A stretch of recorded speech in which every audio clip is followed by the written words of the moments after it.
కొనసాగిస్తాం. రైతులకు అంటే మీరు ఇచ్చినటువంటి కార్యక్రమాల హామీలు కానీ మీరు కనీసం ప్రజలకు తీసుకెళ్ళలేకపోతున్నారు. మీ ఎమ్మెల్యేగా మీ ప్రజాప్రతినిధులు ప్రభుత్వం కానీ ప్రజలకు ఏ ఒక్క కార్యక్రమాన్ని కూడా అనుకున్న స్థాయిలో తీసుకోలేకపోతుంది. అదే అందుకే ఇంతకు ముందే మీ బాధ్యత అదే గుర్తు చేస్తాం. మామూలుగా చిన్నపిల్లలు అంటారు చూడు, సేమ్ టు యూ అని.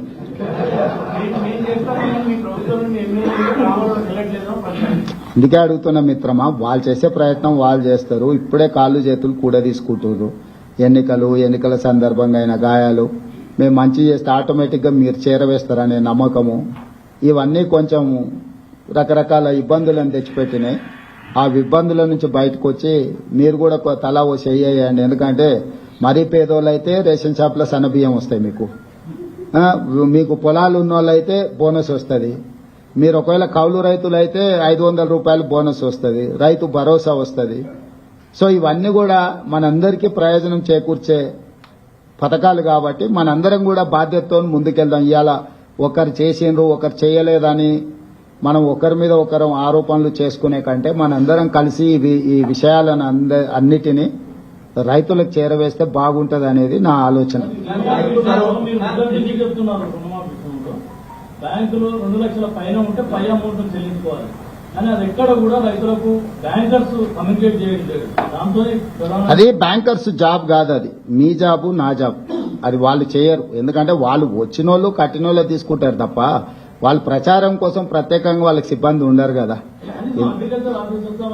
అదే దాన్ని తప్పకుండా 2018 నుంచి 2023 వరకు ఎవరైతే రైతులకు రుణమాఫీ 2 లక్షలు తీసుకుంది గత ఎన్నికల ప్రచారం సందర్భంగా చెప్పారు. మరి 2014 నుంచి 2018 వరకు తీసుకున్న రుణమాఫీ చేశారా లేదా? లేదు, స్పష్టంగా చెప్పినాం కదా. కట్ ఆఫ్ డేట్ కూడా ఇచ్చినాం. మీకు ఎలాంటి అనుమానాలు అక్కర్లేదు. 12/12/2018 తర్వాత 9/12/2023 కంటే ముందు ఈ 5 సంవత్సరాల కాలంలో ఉన్న రుణాలను మా ప్రభుత్వము 2 లక్షల రూపాయల వరకు మాఫీ చేస్తామని మేము స్పష్టంగా చెప్పినాము. దాని మీదనే జీవో ఇచ్చినాం. ఇచ్చిన జీవోకు చెప్పిన మాటకు ప్రభుత్వం కట్టుబడి ఉంది.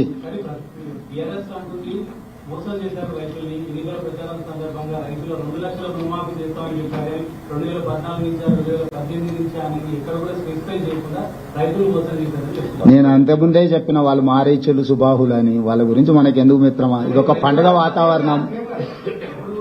20 లక్షల మంది వరకు రుణమాఫీ చేస్తామని చెప్పారు కదా, నేను ఇచ్చిన దాంట్లో 25 లక్షలు.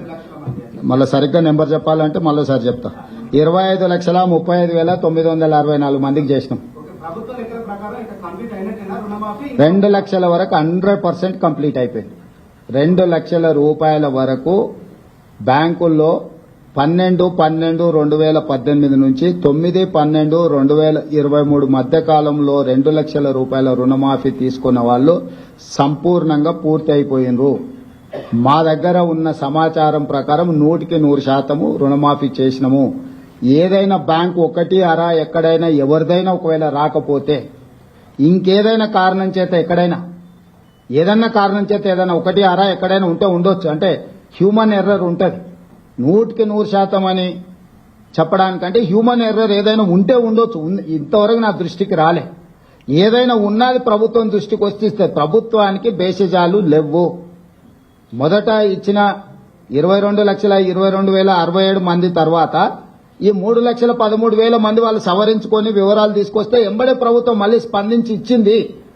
15 ఆగస్టు రోజు వరకు బ్యాంకులు ఇచ్చిన సమాచారం మా దగ్గర అంతనే ఉంది, 2 లక్షలు. ఆ తర్వాత వివిధ సందర్భాలలో మీరైనా అధికారులైనా ఇంకొకరైనా లేకపోతే ఎవరికైతే రుణమాఫీ జరగలేదో వాళ్ళు ప్రభుత్వం దృష్టికి తెస్తే ప్రభుత్వం మిగతాయి కూడా నిన్న విడుదల చేసింది. సో మేము ఇచ్చిన మాటకు మేము 100% కట్టుబడి ఉన్నాము. శ్రీనివాస్ రెడ్డి గారు,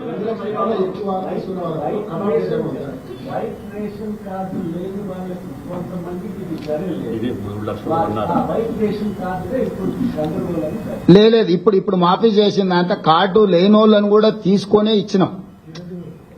ఇప్పుడు ఈ రోజు ఇచ్చిన 3,13,897 మంది ఉన్నారు కదా. కార్డులు లేవనో లేకపోతే ఇతర కారణాల చేత ఏదైతే బ్యాంకర్సో లేకపోతే అధికారులు ఏదైనా వాయిదాలు పెట్టుకుంటూ వచ్చారో వాళ్ళందరూ కూడా పరిగణలోకి తీసుకొని ఇచ్చినము. ఎలాంటి గందరగోళం లేదు. రేషన్ కార్డు లేనంత మాత్రాన రుణమాఫీ జరగదు అనేది తప్పు. భూమి ఉండాలి, భూమి మీద అప్పు ఉండాలి, అప్పు ఈ సమయంలో ఉండాలి. ఇందులో ఉన్న వాళ్ళందరికీ జరిగింది. రుణమాఫీ అనేది ఒక ఏ విధంగా తగ్గించారు?